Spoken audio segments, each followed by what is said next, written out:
is episode 82, Hearing Impairments, featuring Mrs McSpeechie. Welcome back to another episode of SLP's Wine and Cheese. I'm Maria, and Deb is not here. So in this episode, we're going to talk all about things related to hearing impairments, hearing loss, deaf population, and I feature an interview with a lovely friend of mine, Mrs McSpeechie. Thank you for all our listeners. Thank you for listening, and hopefully you like this episode. And this is our first and only episode on hearing impairments. So we are open to more ideas if you guys are inspired after this episode of how we can add to the content, and let us know what your thoughts. Ciao. Hey everyone, I'm Maria, and here I am joined virtually with Kian McBurney. Say hello, Kian. Hi, everyone. Yes, but your name is not pronounced the way we might think, right? Your name is not spelled the way we might think. Correct. Yes, it's very unique. It's like Ian with a K. Yes. Ian. Kian McBurney, thank you. And Kian is an SLP who lives in East Hampton, New York, and she's here to tell us about deaf and hard of hearing, the population that she currently works with. I used to. Used But to. I do have some CI kids on my caseload now. Yep. Great. Okay, but before we do that, we're going to talk about what we're eating and drinking, as we like to do on this show. So I have this kombucha because for the whole month of March, am not going to drink alcohol. It's my March Maria Madness Challenge. I just came up with that name. It sounded good, so I'm like, that's what we're going to do. That's what we're going to do. And I have this Pink Lady probiotic tea, and I like it. It's very good. It's not overly fizzy, which I've talked about on the show. I don't like things when they're overly fizzy. I might have some type of sensitivity. But and I paired it with this cheese that I got when I went skiing in Vermont, and it's Plymouth cheese, and it's garlic peppercorn. And actually the lady at the supermarket, I hope she didn't lie to me. I'm not fact checking, but she did say this is one of Oprah's top cheeses, that Oprah said this is one of her favorite cheeses. So if it's good enough for Oprah, it's good enough for me. But I definitely say eat it and drink it. Definitely drink it, not sink the tea, and definitely eat this very fancy cheese. Like you're worth it. You are worth the fancy cheese. But anyway, what about you, Kian? What are you eating or drinking? Well, I actually got sneezed on earlier today, so I'm drinking some Emergency and some orange juice. Okay. Oh, you combine them like Yes, extra vitamin C. I do. I just drink it all up. So that's what's in my cup, and I don't really have anything pairing with orange juice right now, so I'm just sipping. Good for you. Well, you're going to be our guest, so you're telling us a lot today. So you might not even have time to eat. You can only sip here. It's true. Right? So tell us a little bit about your background. How did you get into speech, and what brought you to this moment right here? Yeah, so the stars have aligned, and here I am with you. So I actually went to speech when I was younger. I had such a terrible speech impediment, only my sister could understand me. She translated for my parents. Nice. And it's funny, usually the parents are the one that only understand the child who needs speech. We've all I mean, I've met children like that. Yeah, definitely. And she's an occupational therapist now that works in a school. So You guys are a great team. we are Gosh. the dynamic duo. Yes. Oh my gosh, we got to bring her on. I love OTs. Definitely. She's cool. You'd like her. Yes. So I went to LIU Post, undergrad and grad. Graduated in 2012, where I started my CF journey of home care and my prompt journey. I took the intro right away and fell in love. Did some smattering of maternity leaves and landed at Millneck Manor School for the Deaf. Nice. That's funny. I did my prompt intro course when I was a CF also, or like right, Yeah, and I definitely was blown away too. Like, this is great. I sipped the Very nice. Kool-Aid. Yes. Yes. We are sipping it. We are sipping it. Chugging it, if you will. No. Yeah, definitely. Okay, and then now currently you're at Millneck Manor, Of- correct? That's a school. Currently, I'm at Eastport, out east here in the sticks. Nice. Yes, that's what you call it. Okay, so before we get to know you a little bit more, we could talk more about like your prompt journey and the hard of hearing and deaf population. I figured let's start with a little like would you rather game. Okay. All right, and Like, I like you like playing games. I love playing games in speech. Are you a fan of playing games? I'm a big fan of games. Can't go wrong. That's what I say. All right, so this is a little bit of a speech edition of a would you rather. Okay. Would you rather eat only hard or soft cheese? And you can't overthink it. You just got to go. Soft. If it's Okay. cheap, soft. Okay. Would you rather only drink rosé or only sangria? Oh, sangria. Only be able to go hiking on vacation or only swimming? Hiking. Oh, okay. Would you rather have $100 gift card to Amazon or to Teacher Pay Teachers? Amazon. That's a right. I mean, you It's could a get toss up, anything. but Yes, Amazon. I hear you. And then the bonus question: if you could redo your prompt certification project, if you could redo that, what I would you do differently? I would invest in a cube chair because the biggest issue I had was my student wouldn't sit. Uh-huh. He didn't Okay. he would like roll around on the floor, and if I like brought in a chair, he'd like fall out of it. So I've learned about those cube chairs that they sell. You can like flip it and make it a table. Yes, I yes. I would have invested in one of those. Correct. So like as you were doing your certification, which is a series of videos, your child just kept getting up, and would you like have to cut the camera, or you were like, ah, like He was like floppy. He would like lean, he would want to lay on his belly, like prone, but he needed a lot of postural pre-tuning. yes, postural tuning, which was maybe now that you think about it and you've done all your assessments on him, was it because he had low tone? Yeah, Yeah. definitely. All right, so it all relates, right? It's all connected. It is in the great circle of life. Yes. Did your sister like help you a little bit with, not like help you, but did you like consult with her a little bit on your project? Because Not I as was like much. consulting everybody. I was like, what do you think of this? Like I like overthought that thing. And like Deborah wanted to smack me at one point. It was like, I'm gonna hurt you. So that was me. Well, I want to know if I'm the only one, but what about you? Did you like talk to your sister about it? I I didn't. My sister was in geriatrics originally, so Okay. I felt like I don't know why I didn't ask her. I probably could have. I relied on my mentor a lot. I Yes. was constantly emailing her. Mm-hmm. Yes. Shout out to Gail. That was my mentor. Tracy was mine. Oh, great. Shout out to them. And Gail like told me that I think you took intro with her or something. Mm-hmm. So it's just a small world, small speech world. It is. Absolutely. So let's talk about the difference, right, between you made, just want to give you props here.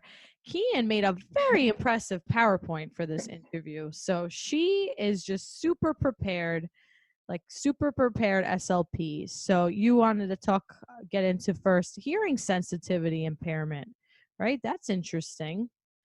Yeah, well, that's what the hearing impairment is kind of defined as. That the official definition is a reduction in the sensitivity of the auditory mechanism that results in sounds needing to be higher intensity than normal before they can be heard by the listener, which is the long, drawn out version of the sounds aren't loud enough for us to hear. Right, right. So I didn't know it was called a hearing sensitivity impairment. Yeah, versus that auditory nervous system impairment, which is that auditory processing disorder that I feel like so many teachers now in schools think students have because they can't pay attention. Yes, I think I have that. Just saying. I get very distracted in the presence of background noise, but that's what I think. Okay, so then there's different things. So let's like start thinking about like the assessment, right, of like hearing impaired children. So you look at a lot of things like when they were diagnosed, right? Like Mm-hmm. if it was acquired. Congenital. You want to talk about if it's going to be temporary or if it's permanent, and even progressive is going to change your course of action and treatment. Where are they going to end up when they get older? Are they going to sustain their current hearing status? Is it going to improve? Is it going to get worse? It's going to really affect what you do in therapy, as well as the Yes. number of ears involved. Is it just one? Is it Right. two? So these are kind of all places you need to kind of be checking when you're dealing with children with hearing loss. Right. And then a lot of times, so like in the school setting, let's say, because this is where your experience is, right? In the school setting, they come to you. Are they already like diagnosed, or like have you seen kids like you were like did you suspect a hearing loss and you recommended it, or were they kind of like already diagnosed with the hearing loss? When I was at Millneck, all the students had diagnoses, so I was really just checking their audiogram and providing therapy. In the school I'm at now, I'm always recommending and checking their hearing to make sure that it's not a hearing loss when there might be an issue. So I feel like having that background makes me a stronger therapist. In my Absolutely. Yes. All the knowledge. Yeah. And that, just to get all like speech and nerdy, I think it's so interesting that the fetal hearing development starts as early as 4 weeks of pregnancy. What? Yeah. So And you then, have some research here. I love research because I want to make sure we're informative too. So I'll let you talk about the research that you found for us. yeah, just a simple developmental timeline. At 9 weeks, babies start to grow their indents where their ears are going to show up. And then by 25 weeks, they're able to respond to these noises that they hear. That's And that's great. why babies love the sound shh, because it sounds like the inside of the womb, that gushing of fluids. So that's why that sound is so soothing to them. Whoa, I did not know that. They sell baby shers. Right. Oh, Can really? find Okay. them. Just And you just, continuous sound. wow, of shushing. Yep. That whoever thought of that is pretty smart. Like, I got one sound. This device is going to play one sound and it's just shh, and that's it. And I'm going to sell it and I'm going to make a ton of money because kids like it. And look at this genius person who invented that. That's great. I don't know, do you know if it's true, like, if kids listen to like Mozart or anything like that, will that like make an influence? I've heard of like pregnant women putting like the headphones on and I having mean, the kids listen. the babies can hear it. If they're not hard of hearing or deaf, then why Right. not? Right. Yeah, that's I how I like look some at it. tunes. And then I do remember from our grad school days that babies like prefer to listen to their parents' voices over not, which I think is so sweet. you know? All right. So so then there's different types of hearing loss. Yes. Right. So I'll let you explain the different types.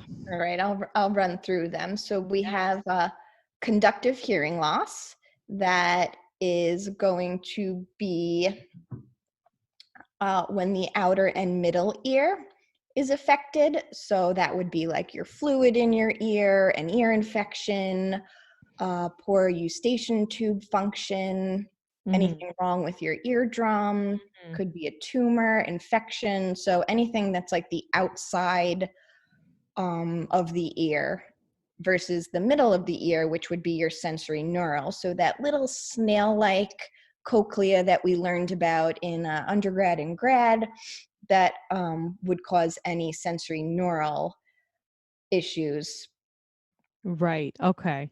Yes, I remember this now. I do remember this now. It's all coming back to me. It's all coming back to you now. We Yes. made a song about that. Yeah, exactly.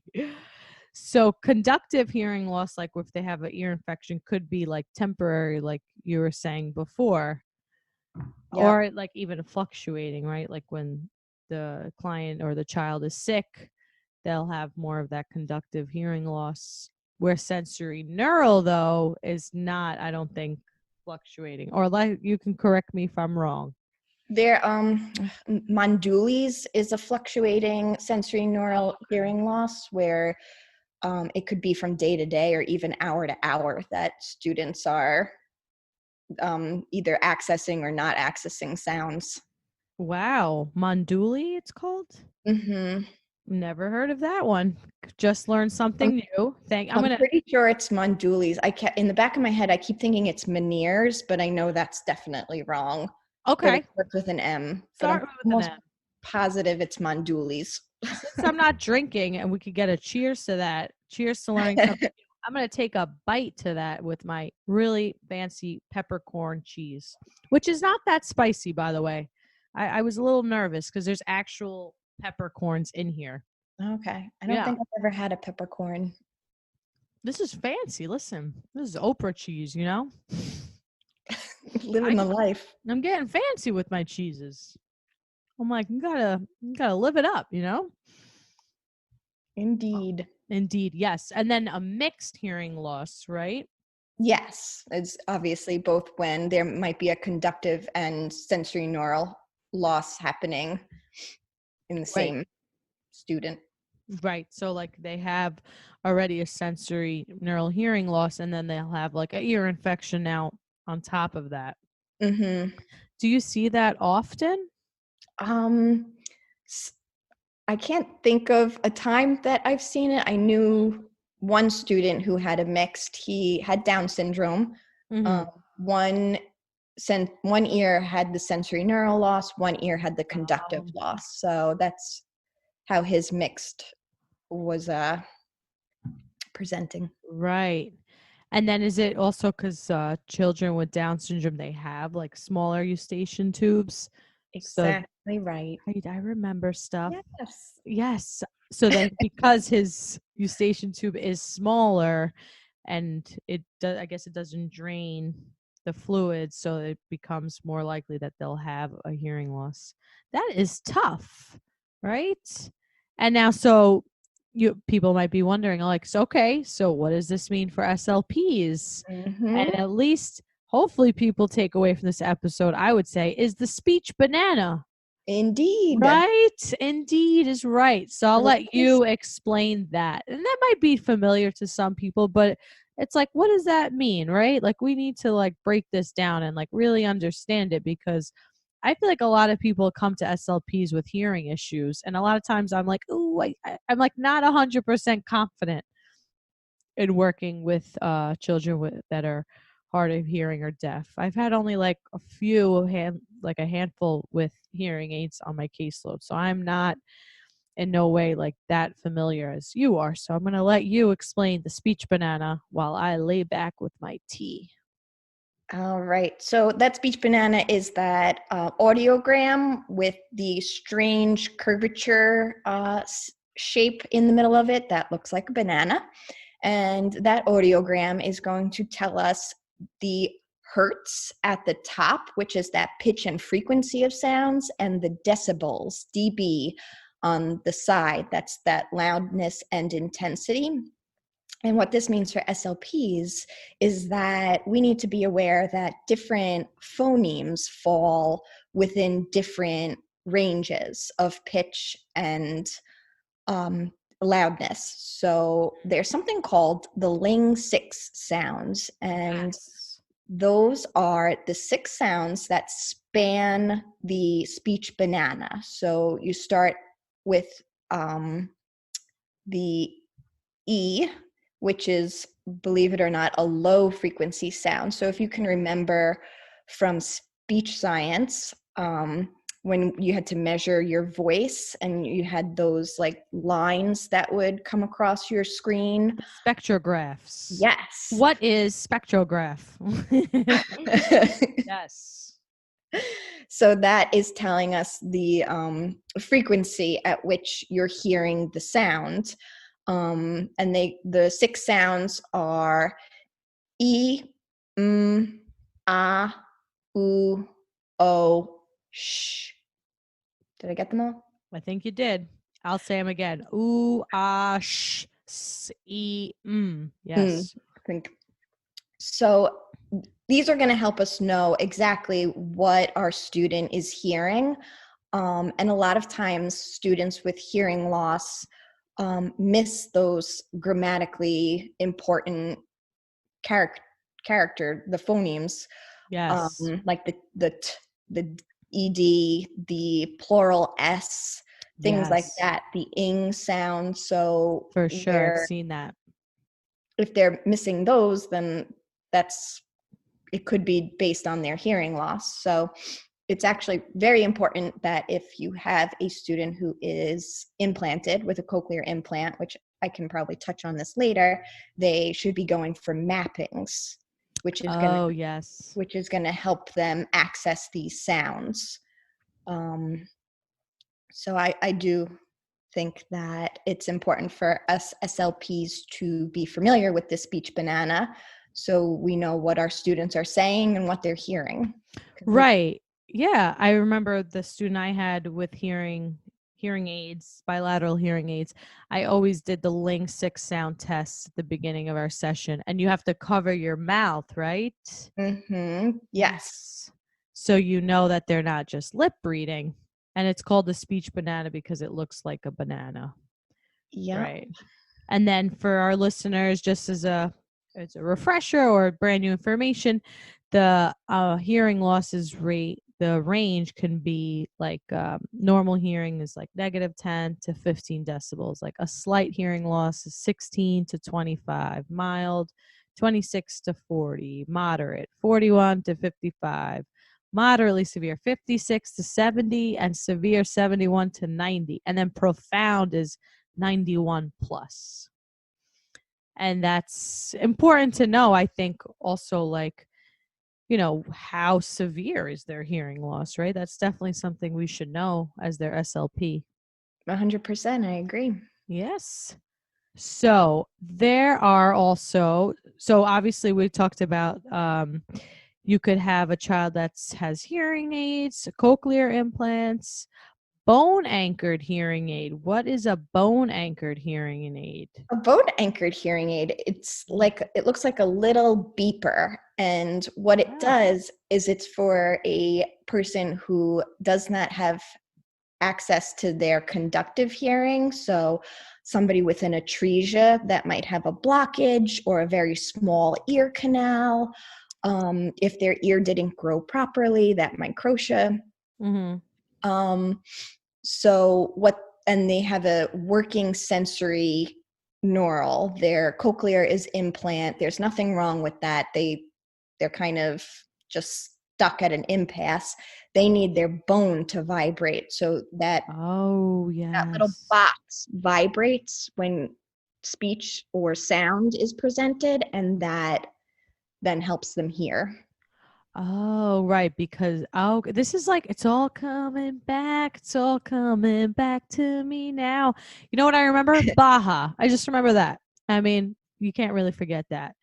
So that makes a lot of sense. Just to go back, you talked about a Flintstone hearing simulator when we were. What's that? So I have to ask you about that. If you just YouTube Flintstone hearing simulator, like the Flintstones from Bedrock. Yeah, I could add this to the show notes. If you just search that, they have a little piece of the cartoon clip that demonstrates what a hearing loss is like. So you can kind of live through the hearing loss of your student and see what exactly they're accessing.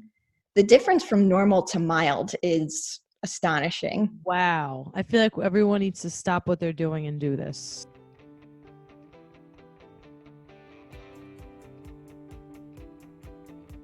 This episode is brought to you by the Informed SLP. Great clinicians need great scientific research to inform their practice. But how can we know the research with so many articles and so little time? The Informed SLP makes it easy. Each month, their team of scientists and clinicians find the research for you. They explain it without the jargon, without the burden, just for SLPs. So you could spend less time reading and more time treating. Visit theinformedslp.com and enter coupon code WINEANDCHEESE for 20% off. This episode is also brought to you by Therapy Travelers. They provide local and travel contract therapists with the best experiences in the healthcare industry. Their family is made up of SLPs, PT, OTs, school psychologists, special ed teachers, and behavioral interventionists who work in school districts throughout the USA. Please visit therapytravelers.com and mention SLP's Wine and Cheese podcast. And now back to our show. And then an auditory brainstem implant, which is not a cochlear implant, right? So what is a auditory brainstem implant? So this is pretty cool. It's very recent. When I was at Milneck, I think there were only 7 children in the United States who have ever had one, and there were 2 at our school. Whoa. Yeah. So what happens is that they are not an appropriate candidate for cochlear implant and obviously not receiving benefit from a hearing aid. So the auditory brainstem implant bypasses all the cochlear and goes straight into the brain. Mm-hmm. So when it was first starting, it was very new. They had only just started on children, and they were starting to do a lot of research following them, seeing how well it worked, because implanting them at an earlier age, they were hoping to yield better benefit. So that was like new and exciting, cutting edge. Wow. I feel like maybe I knew this, but that's so interesting. It just shows there's so many options out there. Right? Like, a lot of people just mostly talk about hearing aids or cochlear implants, and now they change even the age you could implant even earlier now, right? Is it a year? I think so. What is a year? I don't know why I'm doing Jeopardy answers here, but FM systems, right? Maybe I should get one for my self-diagnosed CAPD. So even like the iPhone has features, right, for FM systems now. Yep. So that T-coil, like back in the day, you would have to like decide what you wanted to put into your hearing aid or your cochlear implant. And now they're kind of just all standard. And you just flip a switch and it connects to your iPhone, because who doesn't have an iPhone? So the technology has just really like grown and advanced. Yeah, I was listening to a TED Talk, and the woman speaking was deaf, and she said like she went to a concert and it was like so bad. So she's like, like nobody knew I was really listening to like Katy Perry, like in my hearing, I was like, okay, this is cool. And I like that like companies like Apple are becoming more inclusive. Mm-hmm. So that's very important too. So working with these children, do you know sign language? I do, yes. You do. Cheers to you. Cheers with our healthy drinks. Let's get a cheers to that. Awesome.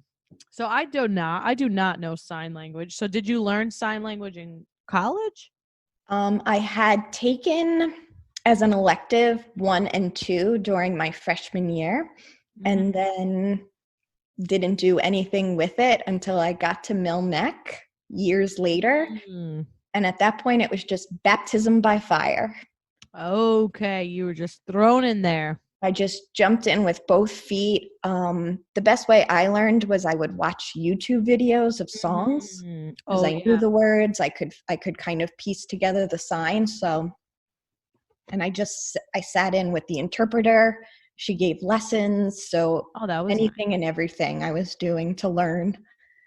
Good for you. And that is going to happen at like when you're an SLP, like you're going to get thrown into something that you don't know, and it's like sink or swim, and I think it takes like a lot of confidence in yourself. Like, all right, I'm going to learn this and I'm going to do it, and not like, oh no, I can't do anything, you know? Yeah. I mean, the best advice I can give is just don't be afraid to be bad, and um That's the just background to my phone. It was like, have yeah. courage to be bad at some. Yeah, exactly. Yeah, don't be afraid to be bad. you Like it's okay. it's And also, if you're learning it and you're trying to teach someone it and you're learning it both at a slow pace, that's great. yeah. And you could tell them like, I'm learning too, you know. Miss Kean is learning also. So, Mhm. it was that school is that school like a total communication approach? Yes. All They right. total communication, which means we were signing, we were speaking, we were gesturing, smoke signals, whatever we needed to do to get the message across. Did any kids have devices? Yes, So some did. devices too. Mhm. Wow. Okay. So you guys had it all, huh? We did. And there's such a misrepresentation of AAC and sign language as a whole, that kids don't learn language or they become reliant on it. And there's so many research articles that back up that it really supports language development. So I think like signing with all the students was the best thing I could have done for them, with them. Yeah, absolutely. It does. Research has shown that. And I'm sure, did you meet a lot of parents that were reluctant to have their kids sign? Absolutely. Yeah. So that's just, we gotta just educate them, right? Part of our job. Part of our job description. There One it of the is. hats. One of the hats, yes.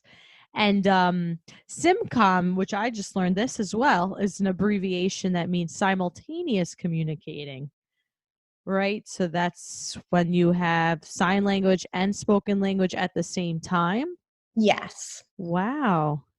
So that's probably a hard skill, right? Because it's like you're two languages at once. It is, because American Sign Language has its own grammar, Right. which is different than our English. So, So sometimes does it have to like, so does the sign language have its own grammar while you're speaking like a different kind of grammar, or is it just kind of like added with the verbal model? mm, yeah, I think it's the SimCom is kind of a like a mash together from what Mhm. I've understood. Right, like the best of both worlds. I Gotcha.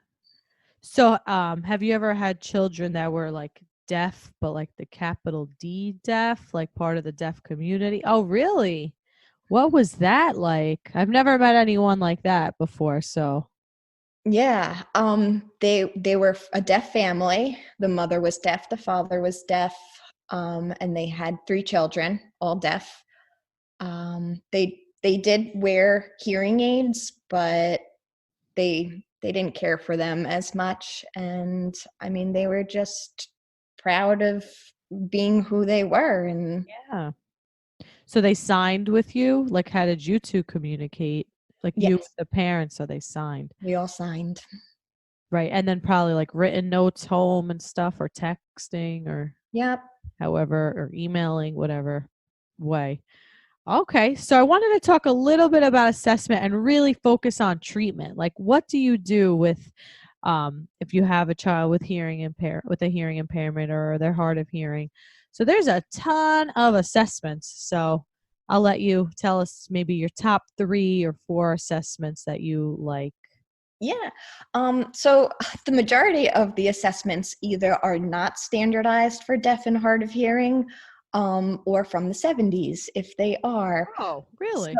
they're a little outdated, but the ones I always liked, one is called the Cottage Acquisition Scales for Listening, Language, and Speech, also known as the CASTLES. It's pretty much a language sample on steroids. A lot of check boxes about skills that are emerging and mastered, and you can kind of create percentages. So it just gave like a great baseline for where they were, either pre-linguistically, verbally, and so on and so forth. So that was a nice piece that I kind of still use even with my hearing students today. Yeah, I've definitely heard of that assessment. And then the test of auditory processing is, an oldie goodie, kind of being updated and whatnot. Right. The TAPS. Right? Yeah. Gotcha. And then there was actually one I really liked was the assessment of children's language comprehension.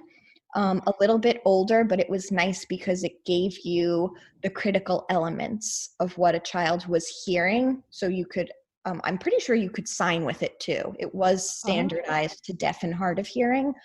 That's very good, I think. So it really gave like a nice representation of things that they could hold on to either visually or auditorily. Right. I think that's great. I think it's good when the assessment is like more inclusive of other students, right? Because when you have a hearing impairment or hard of hearing, like they're all going to be different in some way, right? Especially if they have like other diagnoses also, like if you have like they have Down syndrome and hearing impairment and a cochlear implant. So it's like, all right, we need a somewhat of a fair assessment, as fair as we can get. Definitely. So did you find that using formal was helpful, or did you just kind of feel like these are so tough? Like, because sometimes I feel like that with like children with the severe communication.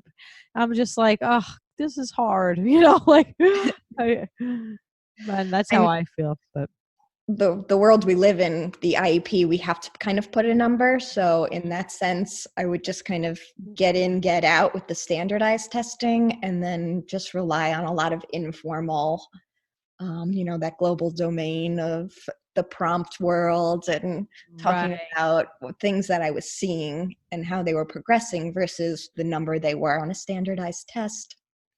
That's important. Absolutely. So I wonder, do you have a speech room? I do. I have my own speech office. Okay. And did you create it so it's like very great listening and a really great listener environment? I have. Are you following me on Instagram? I think I am. I think we might be BFFs on Instagram. We could be. So, yeah. And I was, hopeful that people walking away from this podcast might be able to implement some of these super easy ways to create your listening environment, because please tell us. Everybody needs to listen. Yes, the first thing you want to do is you want to decrease that noise. So you want to add fabric, carpet, curtains, anything that's going to absorb that sound that's soft. You want to decrease any extraneous noise and clutter. So do you really need to be listening to that harp music in the background? Maybe not. It's nice, but it could be very distracting. Yeah. And I know sometimes teachers feel that they need to sit students closer to them, their teacher.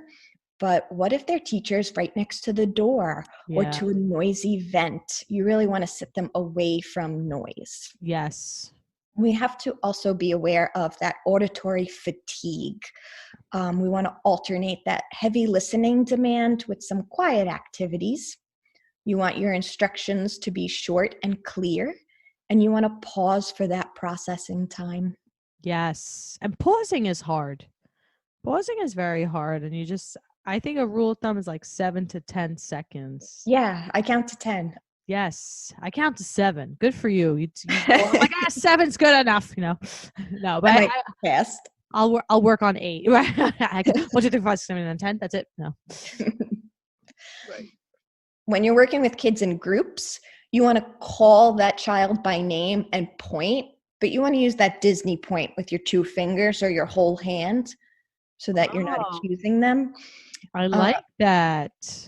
I just pointed at Kian. Now I've just self-corrected. Yes. You want to repeat and rephrase what others are saying, and you want to face each other when listening. Right. And that's pragmatics too. It's true. I think a big part with children that are hearing impaired or deaf, that they need a lot of social skills as well. They require a lot of social skills training. I found, I don't know, in your experience. Yeah, I guess. And even the groups that they're with, it's important to teach the other students how to interact, and that, they may not hear you, and saying, oh, never mind, will be frustrating for that student. So to Yes. repeat it is okay. Self-advocating too, right? Like, okay, I Hmm. have to speak up. I have to say I didn't hear you. One of my favorite goals. And then Good one. some easy teacher techniques is they seem so simple, but they're so effective. Stay in one spot. You Hmm. shouldn't be moving around the room. It's too hard to focus. For aided students, you actually want to sit behind them because that's where the speaker is. You never want to shout or raise your voice. Whispering actually is better. Always use closed captioning when watching videos. That's a big one. A slow rate of speech, and allow for silence. That's hard, right? That's hard It, for everyone, especially you as an SLP telling the teacher, like, listen, you're going to have to stop moving around. You're going to have to slow down when you talk, and you need to be more quiet, and then you have to like watch how you talk to teachers too about these to use these techniques.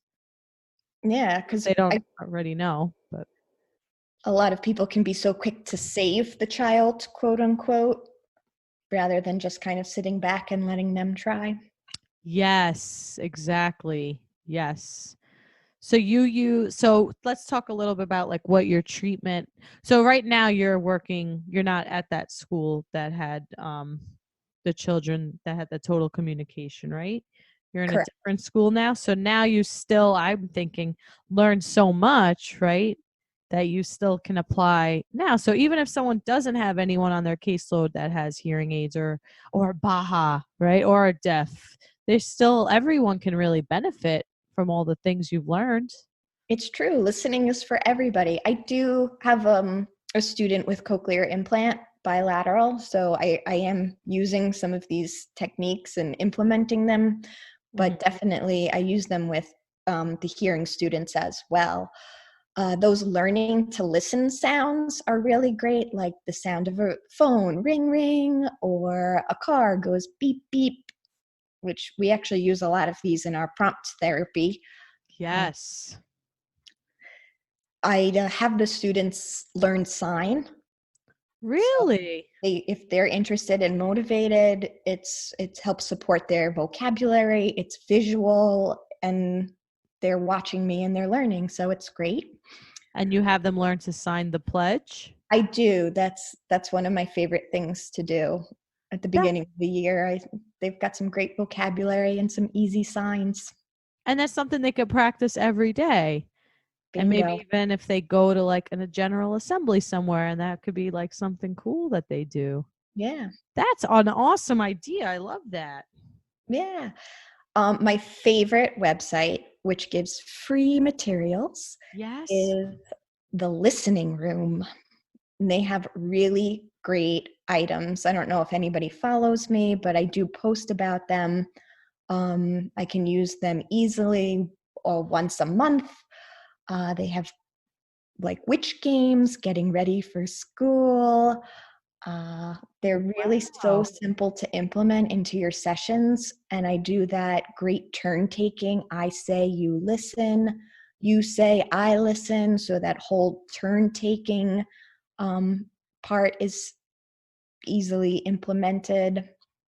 Yeah, Um, books are great. So that's really great. and then when you're reading books, you should be using that acoustic highlighting where you're changing that intonation and you're whispering and you're getting louder and you're super animated, because that's going to help students remember more when it's acoustically pleasing. Right. Yeah, it makes sense. And it also gains their attention, right? And keeps them engaged, which we know that helps also. Yeah, So double whammy there. Great. indeed, indeed. Another fun one is on the Zenden. I don't do you I've do the heard I've Zenden? heard of that. It's Yes. definitely one of my favorites. Sound identification. She'll like shake a jar of coins, and we have to guess what's inside of it. That's So great. all And that's those, inferencing too, right? Inferencing. And then yeah, like I could see that being like a great group session, like them like saying like, I think it's a blank. And then you could have like a script, like, what do you think? And then they could like practice asking their friends that same question. What do you think? You know, and that's such a great question to teach your students to be able to say like outside of speech, right? It's such an open, I love working on like somewhat open-ended questions so they could 100%. generalize that. What do you think? You know, I think it's great. I think Zen rocks. It really does. Yes. Super great for self-regulating too. Great. And then barrier games. Do you like to use barrier games? Yeah, I love a good barrier game. I tell them, you tell me, we compare at the end. They can't look at my paper. I can't look at their paper.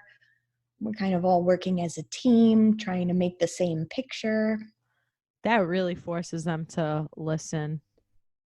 And there you could work on that self-advocacy goal, right? Wait, what did you say? Can you repeat that? Mm-hmm. See, look at you. You're I'm ready. picking up what you're putting down. Great. And call out construction. What is that? Oh, call out constructions like if you were working with Legos and you would say, put the yellow Lego on top of the blue, and you would just kind of build something together, but you're giving the directions versus them reading it. Oh, okay. So Ah, it could really be any like craftivity or something like that. yeah. So anything you like you want to make, let's say, and that requires like directions. Yes. That's so great because then you could like just take something simple as like a craft, and now you're adding that element to it. Awesome. Easy And peasy. and then you have pattern recall. Yeah, just that simple like clapping pattern or, stomping just to get them listening. Wow, that's good. And then you could like use that with phonology too, right? Like clapping out syllables. Deb has talked about clapping out, and I'm the one who likes to put your hand under your chin and count how many times your chin drops. I do a combo of the two. I like that. I learned it that way underneath the chin. So I just stick with that. That's how I learned it. It makes sense to me, so I'll teach it that way. It does.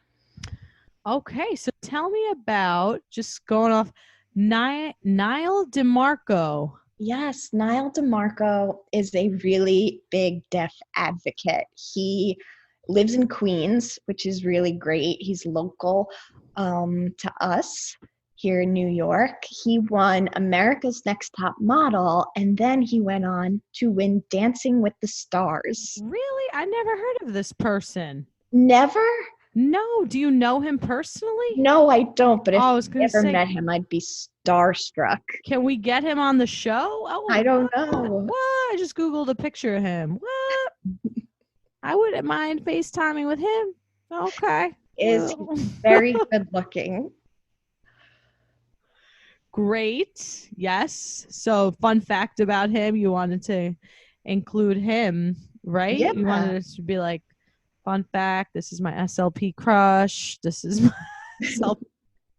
Well, it's just nice that students who are deaf and hard of hearing can have somebody who's a role model that they can look up to. So I think introducing students to him is important, even. And staff, you know? Yeah. The speech department is hosting is a PD, and then you could open up with him, you know? Yeah, Right? You got to hook people somehow, it's true. right? The hook. We need that buy-in. Absolutely. So you talked about your Instagram. I want you to give your Instagram a shout out. Yeah, I'm at Mrs McSpeechie. Right. That's me. So we usually end our episode with a quote, but you have a poem you would like to read, right? Or a story. So would you like to read it as part of our final word? I can, yes. Yes. It is my favorite. It was written by a parent with a child who did have a disability, and it's called Welcome to Holland. So when you're going to have a baby, it's like planning a fabulous vacation trip to Italy. You buy a bunch of guidebooks and make your wonderful plans. The Colosseum, the Michelangelo David, the gondolas in Venice. You may learn some handy phrases in Italian. It's all very exciting. After months of eager anticipation, the day finally arrives. You pack your bags and off you go. Several hours later, the plane lands. The stewardess comes in and says, "Welcome to Holland." "Holland?" you say. "What do you mean, Holland? I signed up for Italy. I'm supposed to be in Italy. All my life, I've dreamed of going to Italy." But there's been a change in the flight plan. They've landed in Holland, and there you must stay. The important thing is that they haven't taken you to a horrible, disgusting, filthy place full of pestilence, famine, and disease. It's just a different place. So you must go out and buy new guidebooks, and you must learn a whole new language, and you will meet a whole new group of people you would have never met. It's just a different place. It's slower paced than Italy, less flashy than Italy. But after you've been there for a while and you can catch your breath, you look around and you begin to notice that Holland has windmills and Holland has tulips. Holland even has Rembrandts. But everyone you know is busy coming and going from Italy, and they're all bragging about what a wonderful time they had there. And for the rest of your life, you will say, "Yes, that's where I was supposed to go. That's what I had planned." And the pain that will never, ever, ever go away, because the loss of that dream is very, very significant loss. But if you spend your life mourning the fact that you didn't get to Italy, you may never be free to enjoy the very special, the very lovely things about Holland. I love that poem. Me too.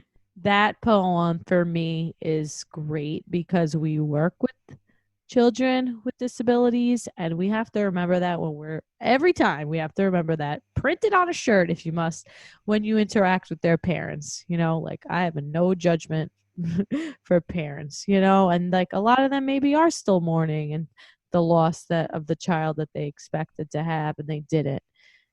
So we just have to remember that. And I love that poem, and that's like my favorite. Me So too. thank you so much for sharing that. Is there any last minute burning things you want to say before we end this interview? Hi, Mom. Oh, hey, Mom, you raised such great girls, right? One's a POT and one's a SLP. All you need is a PT and you got a whole rehab team. It's all right. Maybe one of the grandkids. No, I'm kidding. Thank you so much, Kian, for joining us. Thank you for being a listener. And thank you so much for all your shout outs. And it was such a great time and great pleasure speaking with you. So, yeah. Good night.